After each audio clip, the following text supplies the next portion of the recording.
লক্ষ্মীপুরের রায়পুরে বিএনপির দুই নেতাকে গ্রেফতার করেছে আইনশৃঙ্খলা রক্ষাকারী বাহিনী।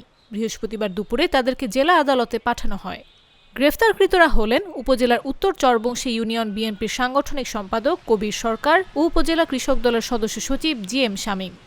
হামলা, লুট ও প্রতারণা মামলায় দুইজনের বিরুদ্ধে আলাদা 4টি গ্রেফতারি পরোয়ানা ছিল বলে জানিয়েছেন রায়পুর থানার ভারপ্রাপ্ত কর্মকর্তা শাহিন মিয়া।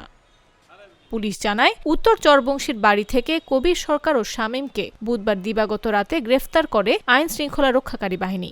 তাদের বিরুদ্ধে গত বছরের 8 এপ্রিল আধিপত্য বিস্তার নিয়ে সংঘর্ষে বিএনপি নেতা হত্যার ঘটনায় মামলাও রয়েছে। তবে ওই মামলায় তারা জামিনে আছেন।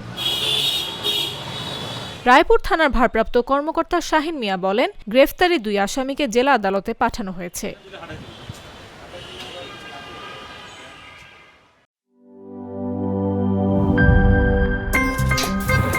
আমার একটা স্মার্ট সিদ্ধান্তে 25% গ্যাসের খরচ কমেছে। ভাবছেন কিভাবে?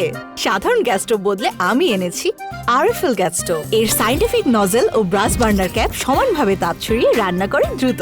তাই গ্যাসও বাঁচায় 25%, টাকাও বাঁচে 25%। আরএফএল গ্যাস স্টোভ নিরাপদ ও গ্যাস সাশ্রয়ী।